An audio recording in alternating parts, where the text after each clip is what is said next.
Hello, hello, hello. Hooligan Soccer Podcast coming at you this week with a very special edition, as we can see, with some special guests, which we will get to, as always, with the Qooligan.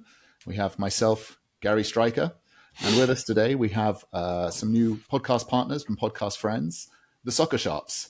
We have Jordan and Devin. Hello, hello. Happy to be here. Oh, the crowd goes mild. Indeed. Yeah, thanks for having us on, guys. Appreciate it. Looking forward to talking. Yeah, well, of course, it's good to be sort of jamming with you, and obviously sort of cross-pollinating podcasts and obviously content and sort of getting going. Qooligan, hello. Good morning. Howdy. I see.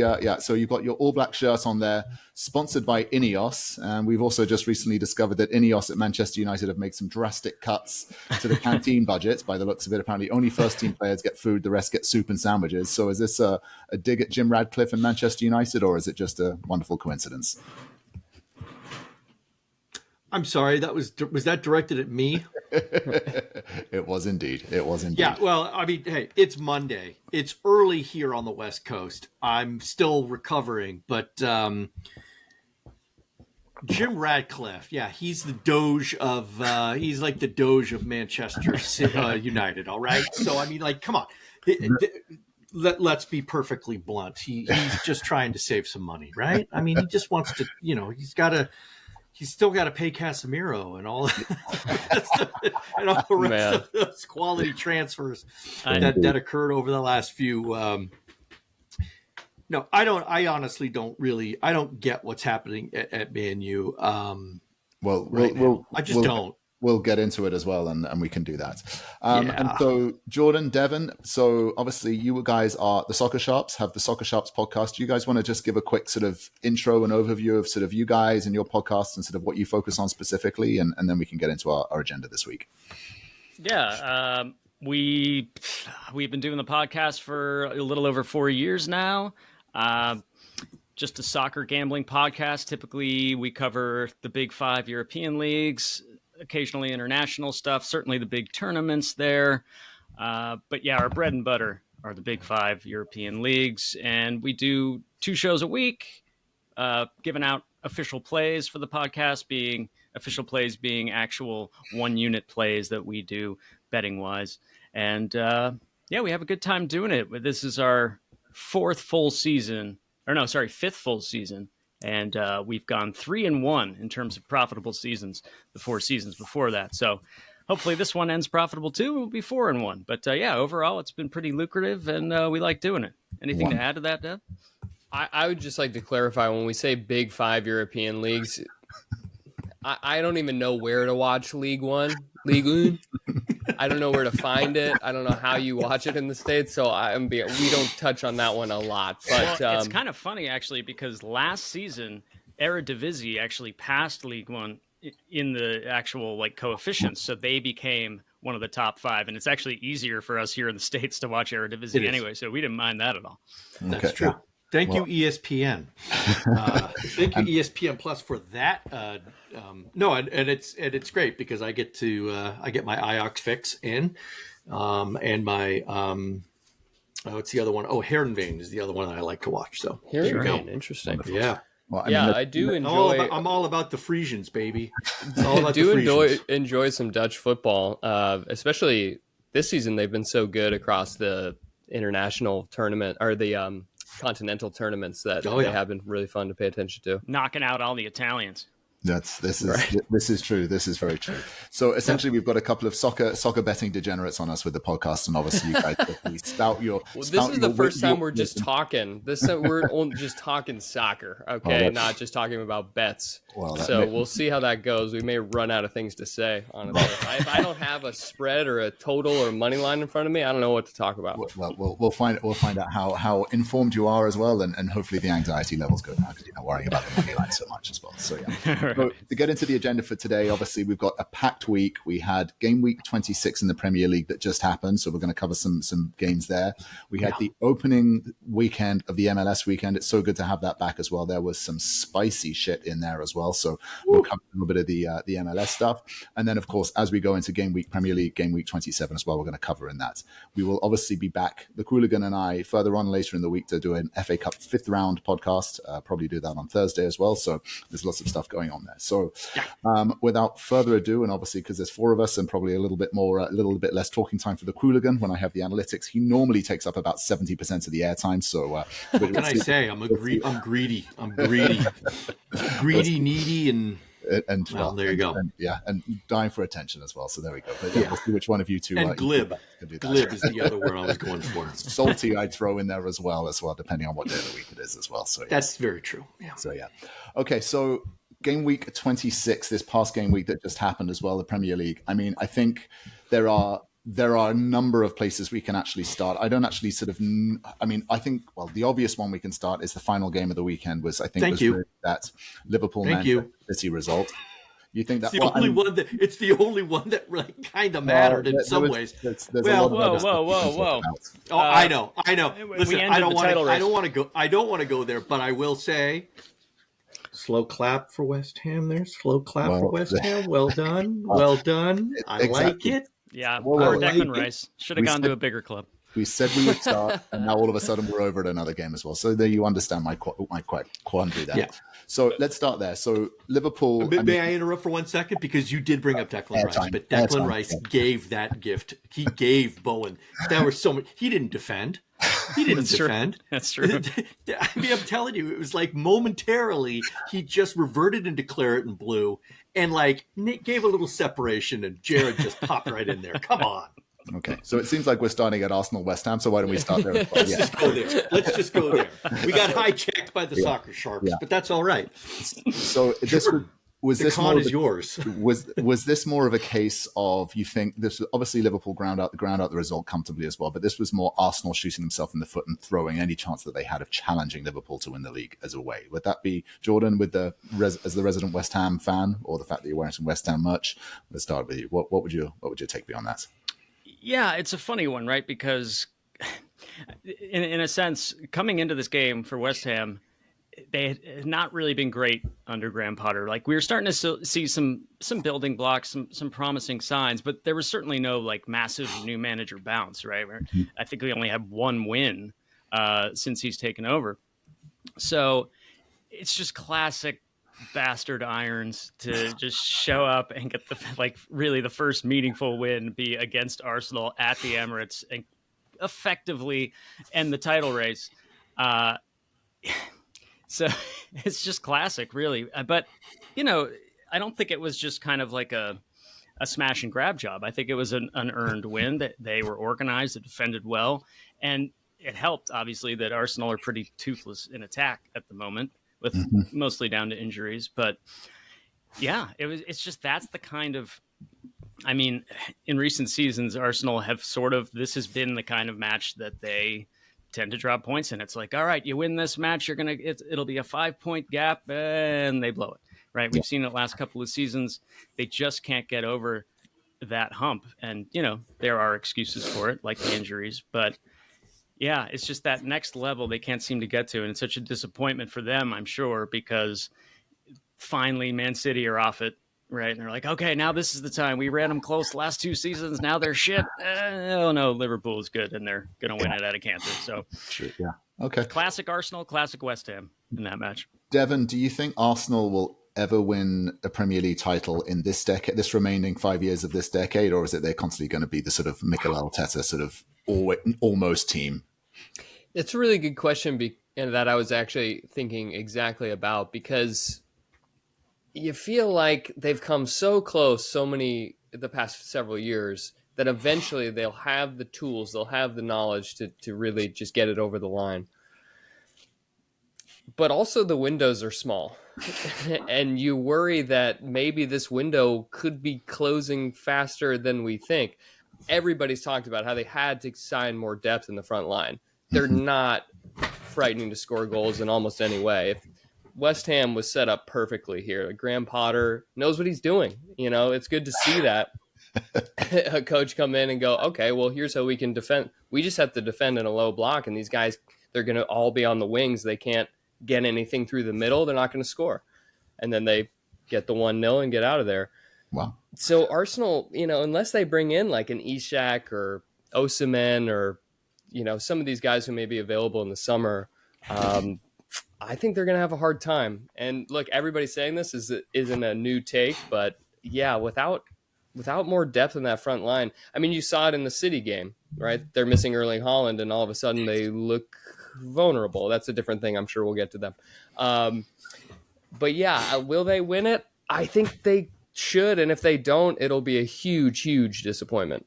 Yeah, I think you've summed it up. Arsenal through and through, a huge disappointment, just a huge disappointment. Qooligan, any more thoughts to add into that? I mean, no. Listen, Jordan and Devin, I think have nailed it. The only thing that I need, the only spice that I want to add onto that, onto this this beatdown of the Gooners,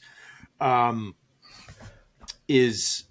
And that was intentional for all you people who get the reference out there. I didn't know that was a slang for gooning now, and I always thought it was just the name for the Arsenal supporters.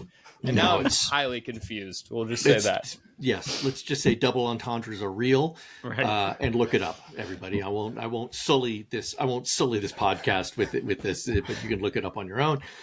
No, Lewis Skelly. Wow. Second player in Arsenal history to get 2 direct red cards. That was, I think, fascinating. And this one is not getting pulled back, right? Because his first one obviously was a little bit of a stretch. They rescinded his suspension. He was off the pitch, obviously, but they rescinded his suspension. This one, no way. This was clear red. And so, yeah. He's the new Luis Diaz of Arsenal. So I mean, there's some great company. So kudos, young man, well done. But I don't have anything else to say. They had it. It's when it was in their grasp. They could have come in. They could have made a statement. They could have leaned. They could have pressed down on the neck of Liverpool, who had been reeling. Right, that 6 draws in their last. They had 6 draws in their last 10 matches, 11 matches. And didn't do it. There is a lack of ruthlessness. They do not have that cutthroat mentality. They just can't seal it. Yeah. There you go. Can I ask on the Lewis Skelly red card? I'm just curious what you guys think, because I don't know if I'm looking at it through claret and blue glasses too much. But because for me, it was a setting off. But Hugh, I know you have some reffing experience. Yeah. Did you feel like maybe there was a foul in the lead up to what Lewis Skelly did because Kudus kind of bodies him, or is that just a player being stronger? Full disclosure, haven't seen it, but the way you describe it, no, I didn't see it, but the way you describe it, I will go back and look at it though. And I will do that and comment later on in the pod. The way you describe it makes it seem that it could just be a body issue. Now, Kudus is slightly, he's not a big guy, Kudus, but he's savvy and he knows how to play. Yeah. Right? Yeah, he came from an academy of hard knocks. Right, that Right to Dream team trains their players to be strong. So I suspect it was probably just a pretty fair shoulder to shoulder contact, without any real ramifications. But Skelly is proven to be a hothead. Right? He tends to, and it's as anybody who ever watches the game or officiates the game knows, it's never the person who does the first thing that gets caught. It's always the retaliation and the secondary action that always ends up getting the card. I mean, that's a maxim. Yeah, that's just truth. Wow. So one last thing on this game, just before we may move on. Do you guys think Mikel Arteta has any other jackets or like coats? Because it's always the same one. He's like a vampire. He goes to sleep in the same clothes, wakes up same clothes, hasn't changed them in centuries. I think he made a pact with all of the Arsenal fans and said he'll change it when he wins a league title. So that could be something. Yeah. Oof. That thing's got to stink by that point. It's good. Yeah, it definitely feels like Arsenal sort of threw this one away again. Like even if they did win, there'd still be quite some gap between Liverpool and Arsenal as well. So again, I think just kind of this sort of solidified sort of Liverpool's probably certainty of becoming title winners. And then if we can move over to that Liverpool City game, again, that was it felt like Liverpool just went there, just ground out results. They had a third goal disallowed, which was quite tight, but they could have easily scored 3, could have get going. And again, I think just looking at Man City, we're seeing this sort of flip-flopping Man City. I don't know if you guys have any other sort of thoughts on that, but I think we all probably agree that Liverpool are champions now. We might as well start celebrating and just put that one to bed if you've got any bets on that one. Yeah. Yeah. And by the way, I did just go and review that Lewis Skelly. No, that's clear dogzo. Denial of a goal scoring opportunity because he was through. So end of story. Okay. Okay, and then so that was the Liverpool. So I think we can congratulate Liverpool on being Premier League champions as well. Here we are, sort of end of February as well. That's too soon, gentlemen. Nope, not doing it. Not doing it. It's going to have to see a Leicester-sized reverse miracle to be able to sort of throw it away. Yeah, I'd say that they're clearly in the driver's seat, and given their form, it seems improbable and unlikely. Yeah, but I'm not willing to call it just yet. Not willing to call it just yet. Well, I think for others here as well, it seems like it's a foregone conclusion. As I say, having only lost one game this season as well, they're just looking so good, consistent and grinding it out. Phenomenal. Yeah. Speaking of consistency, let's go and look at the other side of the coin of the word consistency and go to inconsistency. And it pains me to have to sort of bring this up, but I think it's time. As a Chelsea fan, I've generally tried to stay away from talking about Chelsea on this podcast for fear of being accused of being biased.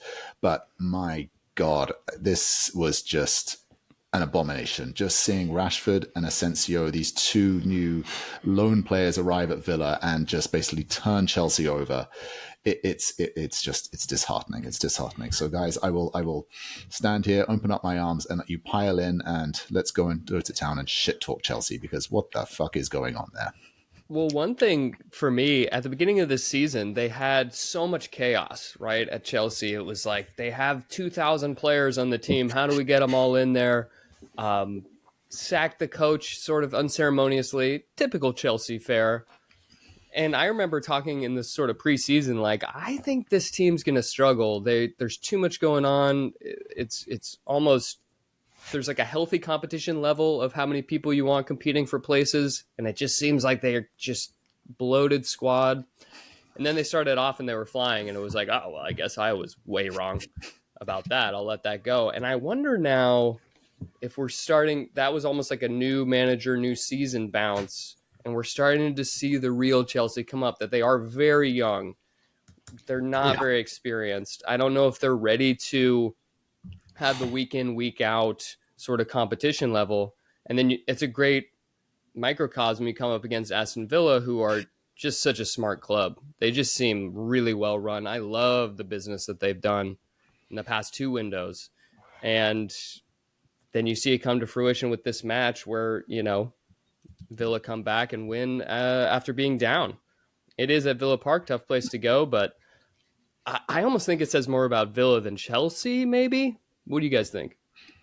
Well, I have to just to go on that last sentiment there. I actually thought Chelsea would probably win this one, because we've seen Villa when they've played in Europe in the midweek, and I know they didn't this past week, but they did have the game against Liverpool in the midweek. They've been pretty poor on the weekend following those matches, so I kind of thought this was a good spot for Chelsea to pick up 3 points. But you're right, it kind of seems like, I like the way you phrased that it's like, it seemed like a whole extended new manager bounce to start the season for like multiple months, and now we're seeing the like sort of teething issues. But it also occurs to me that Cole Palmer was like so hot last season that like anything he did resulted in goals and wins. And if he's not running that hot, suddenly you've got issues. And I just wonder, Gary, what's your explanation as a fan for the massive drop off?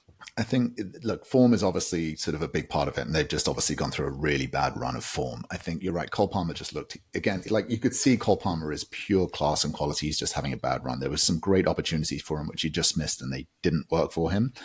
I think the other issue is if you look at Chelsea, right, they put Jorgensen in goal, right? They replaced Sanchez because Sanchez was making a load of mistakes at the back. So we're like, okay, let's put in one of our other 4 keepers that we have sort of on the books.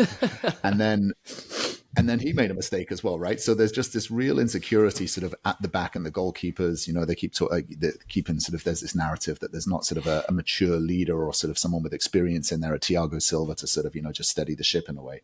But I think we're a Kepa. Yeah, well, I mean, sorry, nope, yeah, we have Kepa. We have the world's most expensive goalkeeper My bad. At a team who are now above them, right? And he's doing too badly. I think, but sort of again, I really do like Maresca's style of play. I like what he's done. He rotated, he moved Reece James into midfield just to try and sort of accommodate him. And again, Reece James has the potential to be world class if he can just get his hamstrings not to be pulled all the time. But I think the biggest fundamental challenge and the issue I have with just sort of Chelsea, sort of the business side of things, is for all the money that they've spent, they seem to have this sort of penchant for buying these number 10s across the front 3 of that formation that they play.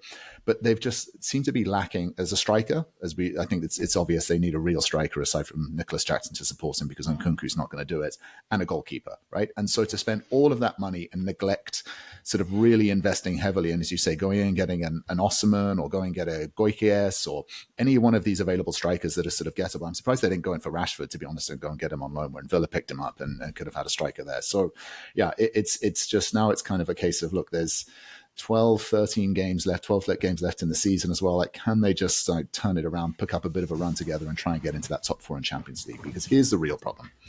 If they don't get Champions League football again, Cole Palmer, who is a world-class player, as we can see, is basically, Mo Salah is the best player in the league at the moment. Cole Palmer, when he's on form, is the second best player right now. This will be 3 seasons he will then go without getting Champions League football. And so even though he's just signed an extension to his contract and he's on he's sold his soul to Chelsea by the sounds of it on a 9-year contract, right? He will get to the point where he'll say, guys, like, I want Champions League football. I want Champions League soccer and I need to get out of here. So that's kind of sort of, I think, the bigger, broader concern from my perspective. You don't think winning the Conference League trophy would keep him there? Winning the Conference League trophy is kind of like, my kids, they go and play sort of, Saturday soccer, right? And they all get a trophy at the end of the season as well. That's kind of what it is, right? I'll never forget that night in Prague for West Ham. This is West Ham and David Moyes' wonderful thing. Yeah, I mean, right. It's wonderful that you guys have some silverware out there. But I think levels. Yes. Qooligan, any more salt you want to throw on those wounds, or anything else? Palace hasn't won a trophy in freaking decades, so no, I got nothing to say. I've got nothing to say. I will say this, however, since Christmas, Crystal Palace is the 5th best team in the Premier League by points. Nice. Yeah. Wow. Yeah, they have been pretty good lately. They have been in fine form. Yeah. Listen, I'm not gonna crap on Chelsea. You guys have done a good enough job on that. I can just let that go. It's I got my Kepa dig in. I'm good. Well, I've exposed myself and I've been vulnerable, and thank you for going in there as well. I think it's fair. The other one thing I will throw for you, Gary, maybe a bit of hope here, is I'm looking at the Premier League top 4 finish betting odds, and obviously they've got Liverpool locked up, Arsenal prohibitive, but then they've got Man City and Chelsea as the 4th team, 4th favorite, coming in ahead of Newcastle, ahead of Forest. So maybe the bookies know. The betting gods, maybe they know something that we don't. We'll have to see, but yeah, that's for sure. The other area I just wanted to touch on before we can move on to some of the other agenda items is Manchester United. Now, obviously, we had a little dig, the Ineos dig as well, and like some of the news that is coming out of United is bizarre, right? As we saw, there's this news floating around that they've cut the budget, and the Ineos leadership team have decided that spending, giving Casemiro 300 grand a year on a 5-year, 300 grand a week on a 5-year contract is fine, but anyone else, you have to live on soup and sandwiches as well. I don't know how true that is or not, but it's true, believable, right? Well, no, it's completely, it's got to be. I mean, they made 250 or 300 redundant over the summer. Yeah. And they're doing more. Right? They're doing another round. So it does feel to me like, again, the grumblings and the noise and therefore the decision making that is coming out of that club is sort of like, everyone's like, what? Wait, really? That's where your head's at and what's important for you. So there's clearly a lot of sort of friction and issues. I was looking at sort of just mathematically the numbers. I was like, they're on 30 points. Ipswich are on 17. Again, so with 12 games to go, right? So that's a potential 36 points available, right? And again, Qooligan, I know we discussed this on our last episode. And again, there is a real schadenfreude here as well. My lips are drooling at the prospect of maybe Manchester United. But they are, I mean, they're getting sucked into a relegation fight. And if Ipswich get a bit of a run together, or one of those bottom three, not Leicester, which I know I can't believe I'm even saying this, but there is a world where like they could finish 16th, 17th, and maybe slip into 18th. Am I just sort of trying to deflect from Chelsea's own sort of misfortunes here and trying to sort of look elsewhere, or am I wildly out of tune here? I would like to agree with you, obviously, but then you get examples of the game at the weekend where, you know, we had one of our podcast official plays, Everton draw no bet. They drew, so at least we pushed out. It was not a losing bet, but man, only one team should have won that game, and Man U were really never in it, but they have high-quality players like Bruno Fernandes who can come up with a goal out of nothing when the chips are down and they don't look like doing anything, and get a couple of goals despite having 0.41 XG just because they have that brilliance. So that's the only thing that would put me off of that just that little bit of quality that these guys can pop up when they need to. But who knows, maybe they go deep in the Europa League and that takes some of their attention and they slip up a little, as you said. Pick up an injury along the way as well.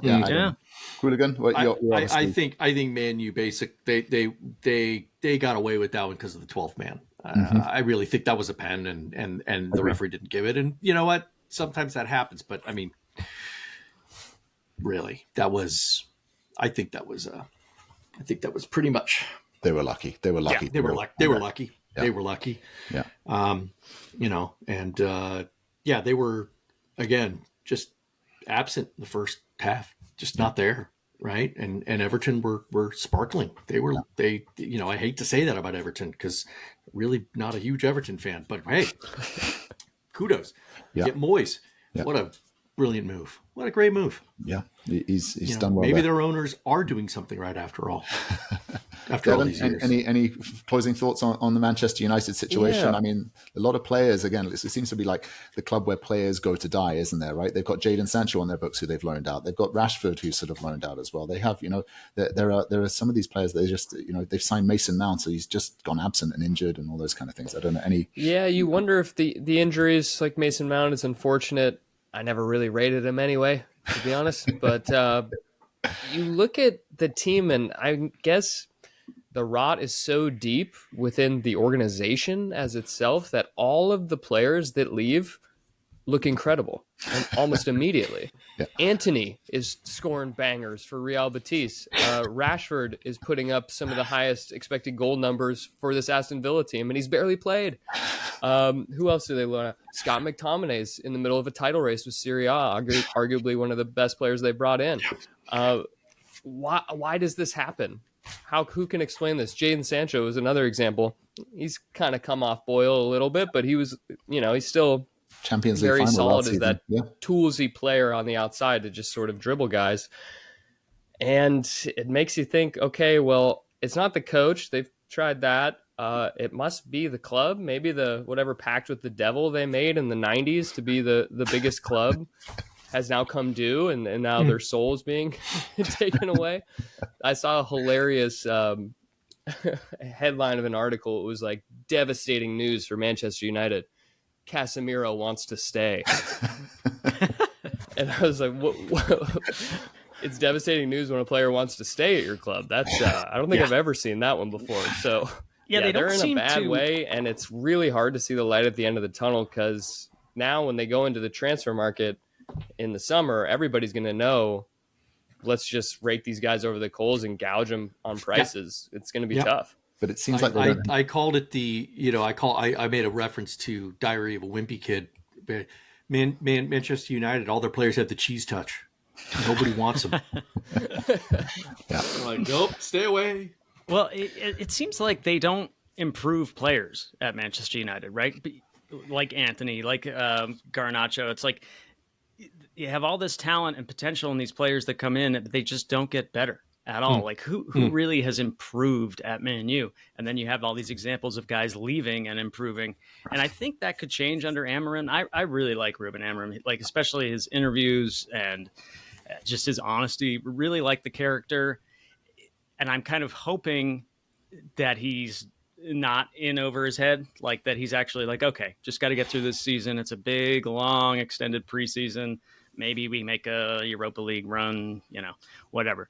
But next season it all starts, right? Because he wanted to come in the summer, but they kind of told him, no, you got to come now or never. So he came, and it's almost like he just wants the board to see how shit they are so that he can bring in reinforcements, and they will spend in the summer. Wow. He's like, I'm just going to keep throwing out these crap lineups and look at all the problems we have. Maybe that's dangerous game though. It's a dangerous game. Yeah. It is. Qooligan, any other closing thoughts on United, or no? I think we've said all that needs to be said here, right?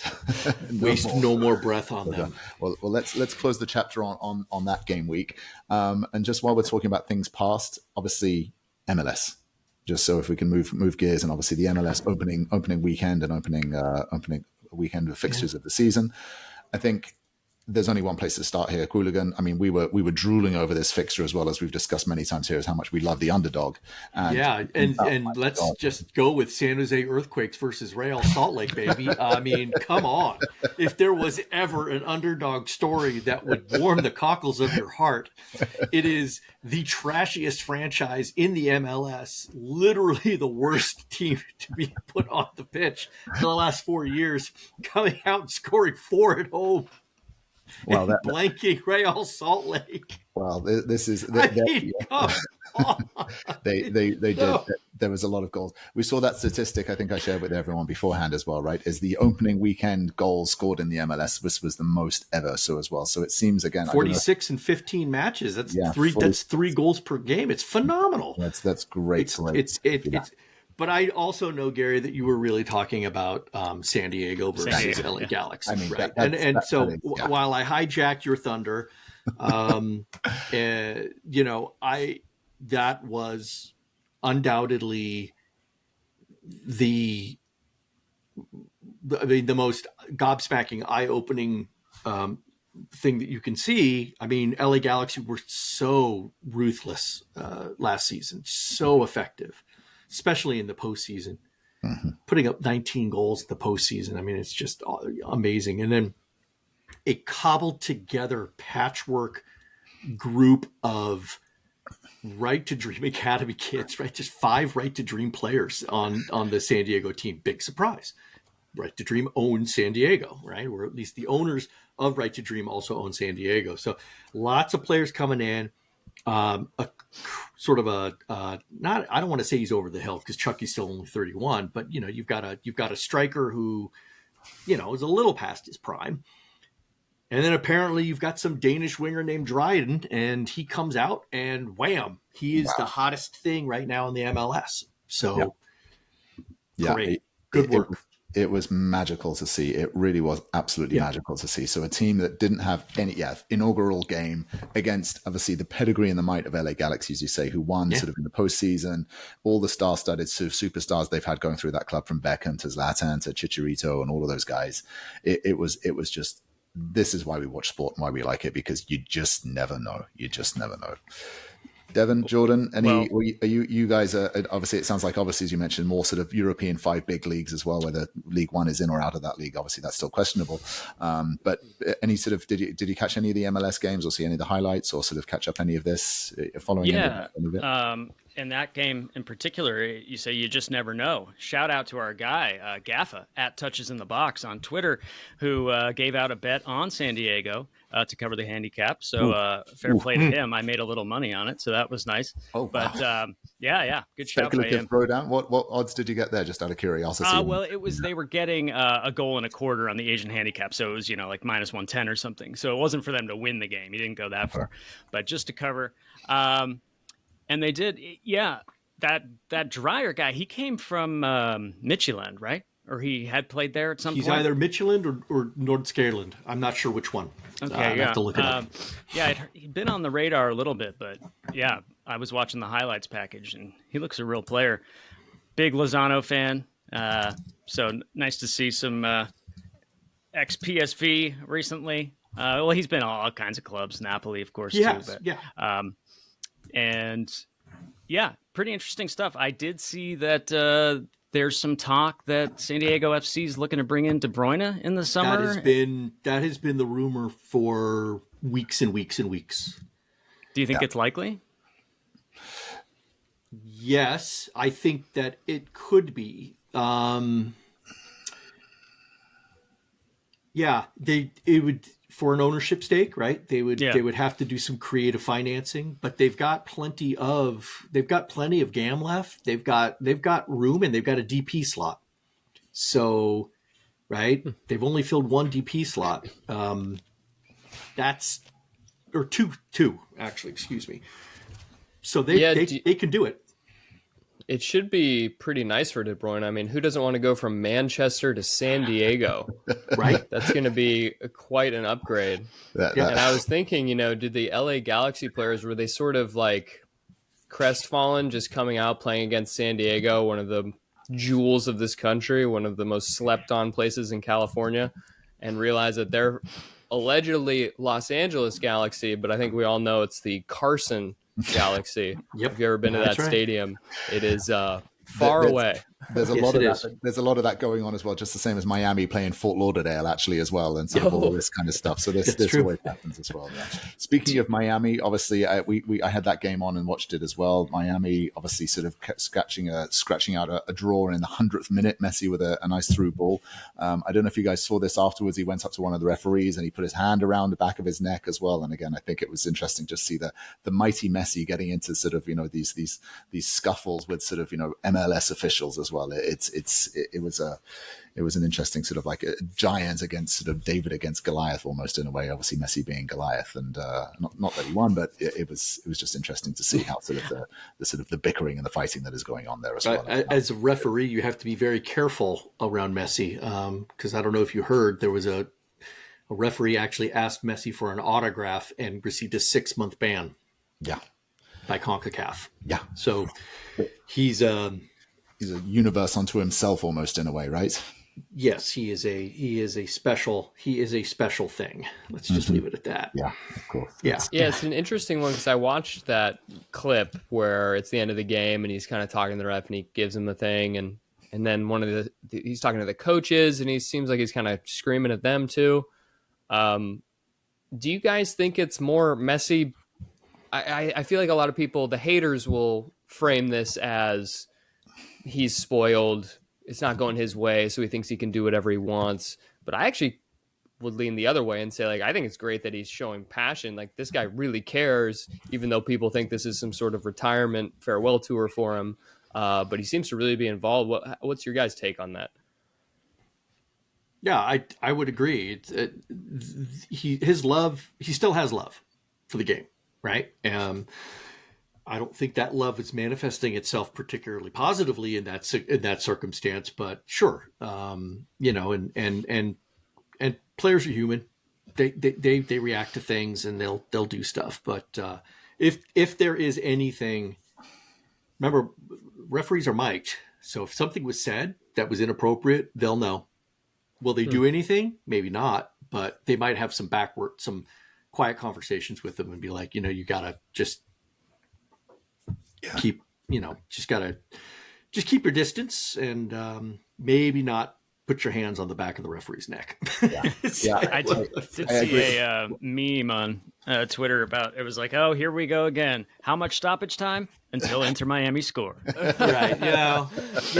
There is definitely that message saying, keep the clock going, referee, don't you dare blow the whistle. Yeah, keep playing as well. And what's also fascinating is that, I mean, not that this makes any difference, but on March 1st, there is a new law, at least in the state of California, I don't know about other states, about referee, specifically trying to address referee abuse, making the punishments for any sort of referee abuse significantly higher. We're talking no longer misdemeanors; they now can be classified as felonies, which makes a huge difference. Wow. Well, anyway, You don't want to hear Not that. to bring it down or anything. Yeah. No, but I think Messi definitely has. Yeah, obviously, look, he's a megastar, obviously, and as you say, like even there've been cases of, as you say, opposing players wanting to change shirts with him at halftime when you're competing against him, and it can't help, and he knows that, and he can flex his muscles. And I don't think he's that type of player that would, but yeah, the passion. But to your point, the love is still there. And look, there's a World Club Cup coming up, which he will look. He's a competitor. He will want to do well in, and then of course there's defending of the World Cup. I think he goes and plays in the World Cup. I don't know if it'll be the best thing for him, but I think he wants to still be around and in the show for the 26th World Cup, particularly as it's in the US as well. So I think he wants to keep himself fit and definitely is into it. So okay, so let's just obviously in terms of time and just keeping things moving along, we've got final sort of side of game week 27 back to the Premier League. Obviously these upcoming fixtures as well. Why don't we shake it up a little bit? Devin, Jordan, on the Soccer Sharps, what picks do you have? What games are you watching out for here, and sort of what sort of excites you in this particular game week coming up, which is tomorrow and the day after? Yeah, we haven't jumped in yet with our official card or come up with plays yet. But one that I'm really looking at is Man City Tottenham, right? Because we've had the results that, Spurs much maligned in recent months, but have now put together a couple of results. Ange has said, just let me get a few players back and you'll see we'll be good. And okay, get a couple of results. Again, games they should be winning, like Ipswich Town, who already beat them once in the season. And then Man City, who last time out against Spurs got hammered at home, I believe it was. Yeah. And then just coming off of this loss against Liverpool where it was like men against boys. Really interesting one, right? Because I think both teams have shown massive vulnerability. But both teams are capable of brilliance and can hurt each other on the day. So fascinating one there. That one jumps out to me immediately. Do you guys have thoughts about how that one might go? We're talking Tottenham City. Yeah. Oh, I think City's. Listen. No, I think I give City. I have to give it to City. It depends which Tottenham's playing at home, and they're miserable at home. It Tottenham depends hates what their Tottenham turn stadium. up, though, doesn't it? Like you can get Tottenham, they can be exciting, and if Ange Ball actually works and clicks into gear, like again, as you've seen it, they'll put 4-5 past anyone, almost anyone, right? But yeah, they're gonna with Tottenham's high line. City's gonna carve them up because Haaland's gonna be back. I don't think his knee injury is gonna sideline him. But I think they're just gonna carve him up. But even if Haaland's not back, then is it Marouche, isn't it? That new Egyptian winger they've got. He's electric. He's so quick, right? He's Omar fast. Marouche is the real deal. The Egyptian prince is they're lightening him, right? You've got the Egyptian king, who's indisputable, and then you've got the Egyptian prince who could take the throne, but not anytime soon. Record numbers of people in Egypt tuned into that match when they were playing against each other on Sunday. So kind of cool there. But I actually, just because we didn't go into it as much, the City Liverpool match, and we had just talked about De Bruyne. I don't know if you guys noticed when he came off, he got a standing ovation when he was subbed off at like whatever it was, 65 minutes or so.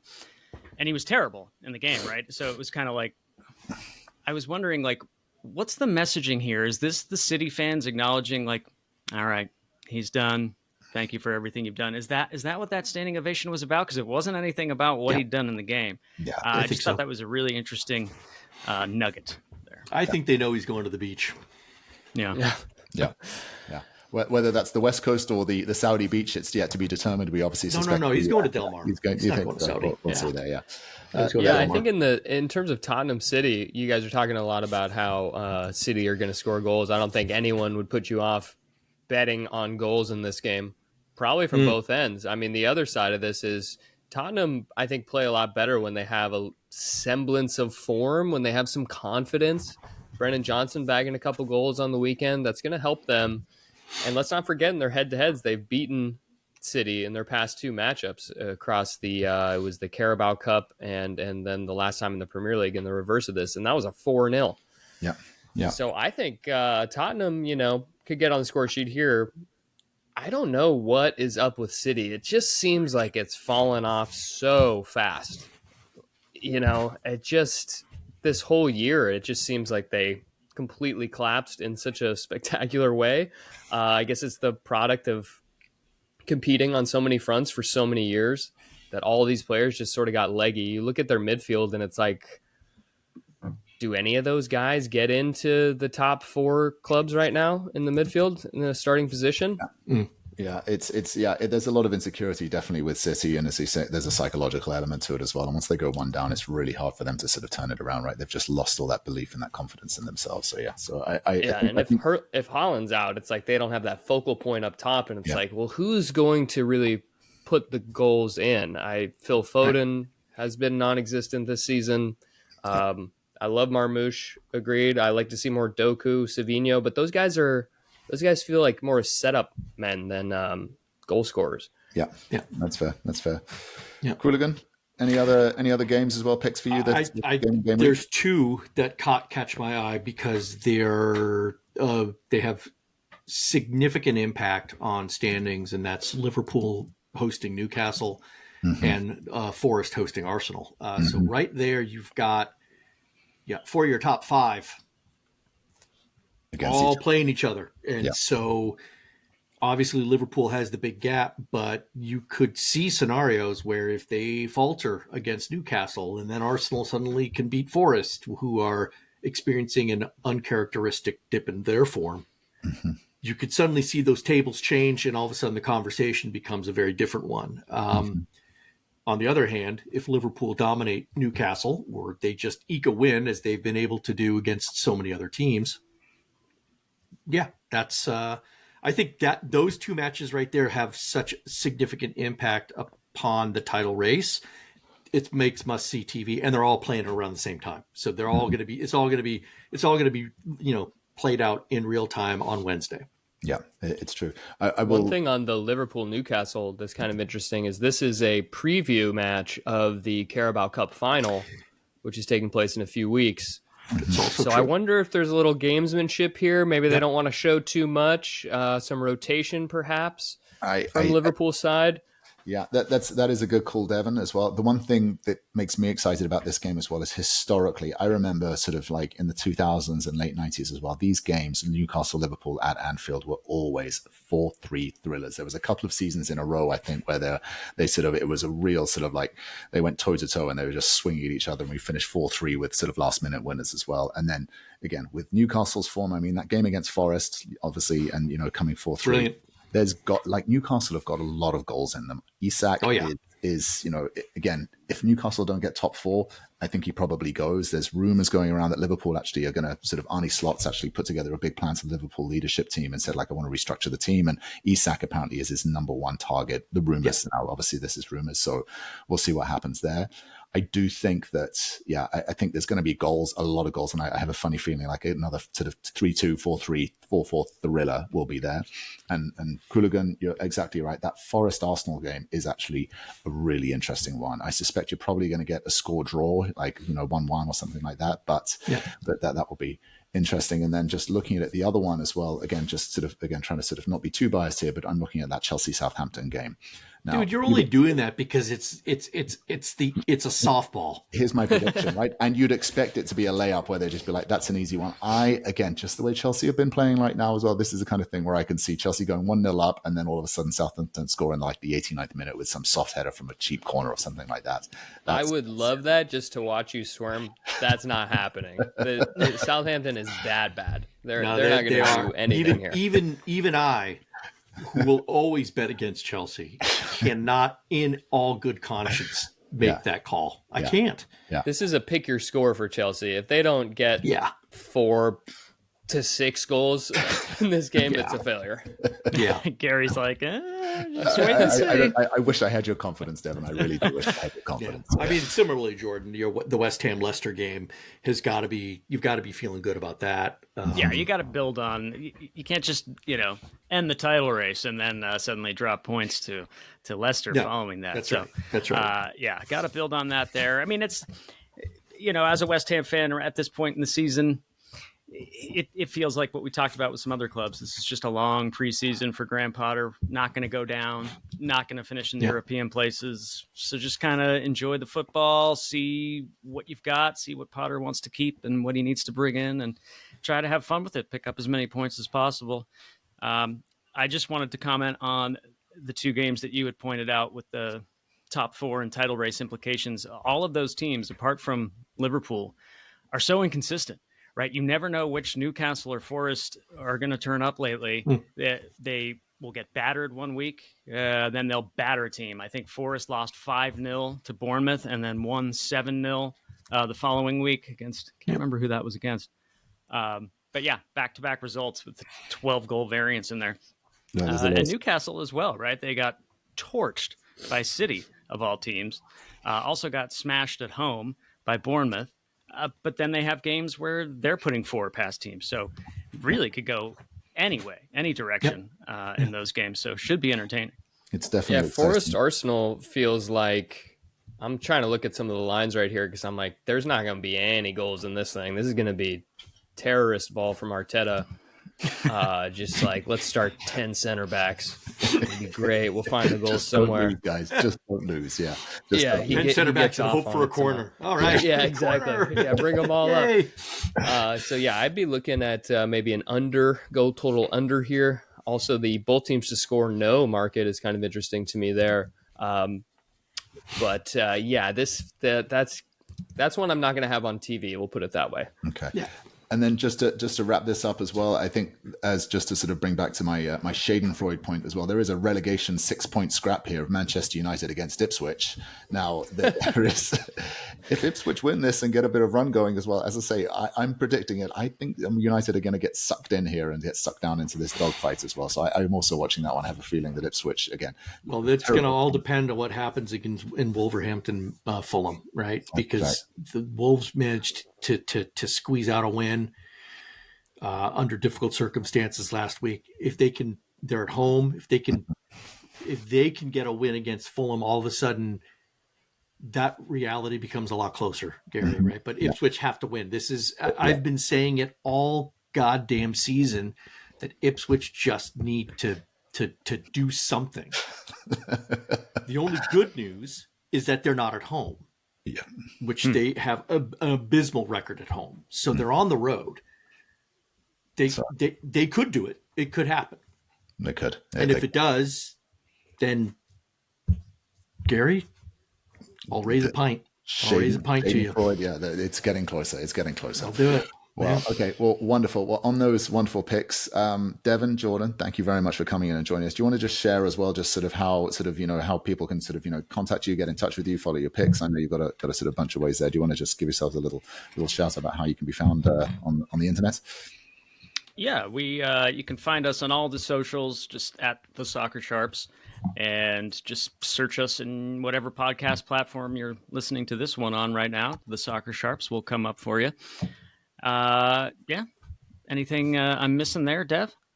No, social media, and we've got a Discord channel as well, which is pretty fun. That's for pretty degenerate stuff, but there is some talk about various storylines going on in the games if you want to hop in and talk some shop with some other fans from around the world too. Very international audience, which is fun. But yeah, otherwise just find us on social media platforms and on hooligan-soccer.com. Wonderful. Well, on that wonderful bombshell, guys, thank you as always. Yeah. And we'll be back on Thursday as well. We're going to do a FA Cup 5th round and obviously look into the MLS upcoming weekend as well. So until then, we'll see how these games shake out. Thanks a lot, guys. Yeah. Thanks for having us, everyone. Thank you. Thank you.